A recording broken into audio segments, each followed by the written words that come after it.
Hello friends. जैसे कि आप सभी ने थंबनेल में तो देख ही लिया होगा कि आज की हमारी वीडियो जो है वो इस स्ट्रेटजी पे बनी हुई है कि कैसे हम लोग 15 डेज़ में सीटेट एग्ज़ाम क्लियर कर सकते हैं। अगर आपके पास बहुत कम टाइम बचा हुआ है, क्योंकि हमें पता ही है कि दिसंबर में हमारा मोस्टली एग्ज़ाम हो ही जाता है, दिसंबर लास्ट में, तो हमारे पास ज़्यादा टाइम बचा नहीं है। तो ऐसे भी कई सारे बच्चे होते हैं जो वर्किंग होते हैं, कुछ बच्चे ऐसे होते हैं हाउसवाइफ होती हैं, तो बहुत सारे लोग ऐसे होते हैं जो पढ़ाई को प्रॉपर स्टडी को टाइम नहीं दे पाते हैं। तो मैं उनके लिए स्ट्रेटजी लेके आई हूँ कि वो 15 डेज़ में भी इजीली अपना सीटेट क्लियर कर सकते हैं। बहुत बड़ी चीज़ नहीं होती सीटेट क्लियर करना। उसी के बारे में हम डिस्कस करेंगे कि ये 15 जो दिन हैं इन्हें आप कैसे यूटिलाइज़ करेंगे और आपने किस वाले पोर्शन को कितने डेज़ देने हैं और उन 15 दिन में आपने क्या पढ़ना है, हम उसी के बारे में डिस्कस करने वाले हैं। बिलीव मी फ्रेंड्स, अगर आप इस स्ट्रेटजी को बहुत ही ऑनेस्टली फॉलो करेंगे तो डेफिनेटली आप लोग ये एग्ज़ाम क्वालिफाई कर लेंगे।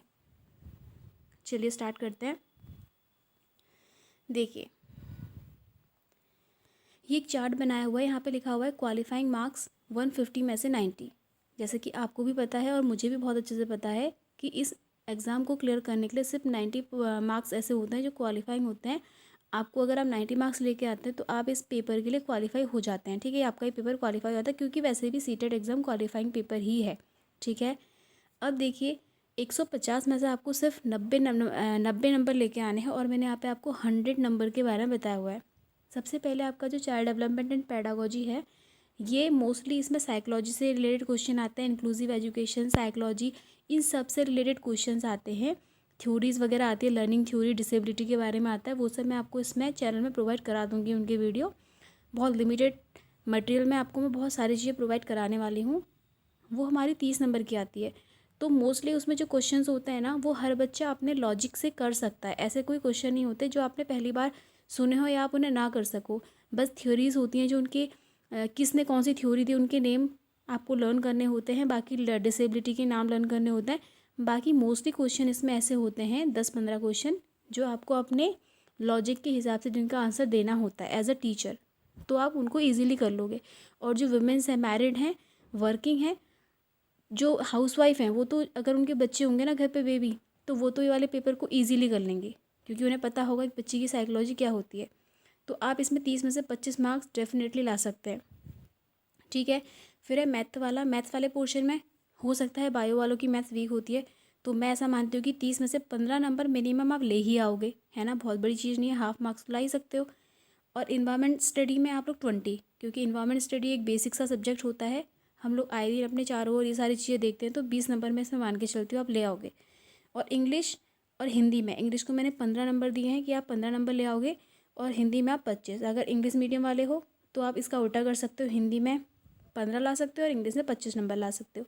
तो टोटल 100 नंबर तो आप ऐसे ही ले आओगे। ठीक है, आपको पूरा स्कोर करना ही नहीं है। अब देखिए 15 दिन की स्ट्रेटेजी क्या होगी आपकी।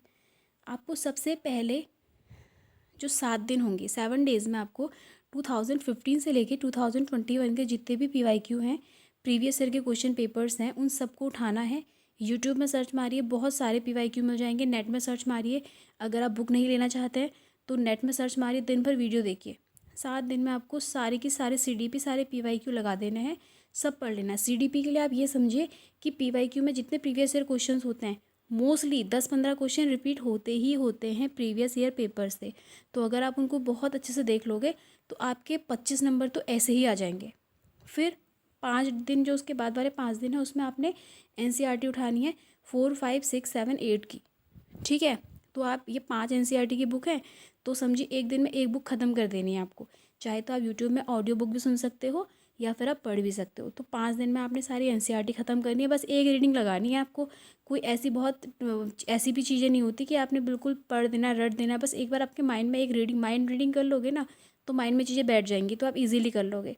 और आपको हिंदी और इंग्लिश के लिए, लैंग्वेज के लिए आपको क्या करना है, 3 दिन इसके भी आपको प्रैक्टिस सेट लगाना है, PYQ लगाना है। PYQ में जो इंग्लिश के पैसेज होते हैं और हिंदी के गद्यांश होते हैं, पद्यांश और गद्यांश, उनको इजीली कर लो, उनको सारी प्रैक्टिस कर लो। जितने गद्यांश और पद्यांश और पैसेज आए हैं प्रीवियस ईयर के, उन सबको कर लो, क्योंकि मोस्टली गद्यांश और पैसेज जो होते हैं वो रिपीट होते हैं। और कम से कम 10 से 15 क्वेश्चन, 5 से 10 क्वेश्चन गद्यांश और पैसेज में से आ जाते हैं। ठीक है। तो ईज़िली आप 15 और 25 नंबर लेके आ ही जाओगे। और जो आपका ये ऑप्शनल सब्जेक्ट होते हैं मैथ्स, ईवीएस और सोशल स्टडी, इसके लिए आप एनसीईआरटी कर लो।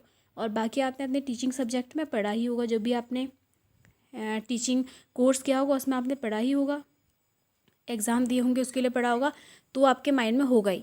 तो अगर आप अपने 15 दिन में ये सारी चीज़ें कर लोगे तो डेफिनेटली आपका एग्ज़ाम 15 दिन में क्लियर हो ही जाएगा। क्वालिफाइंग मार्क्स लाने से आपको कोई नहीं रोक सकता। आप 150 नंबर का टारगेट ना मान के 15 दिन का टारगेट मान के चलिए, और मैं आपको गारंटी देती हूँ कि इन 15 दिन में आपका सीटेट एग्ज़ाम क्लियर हो जाएगा। अगर वीडियो अच्छी लगी हो तो वीडियो को लाइक कर दीजिएगा और अपने फ्रेंड्स को शेयर कर दीजिएगा। थैंक्स।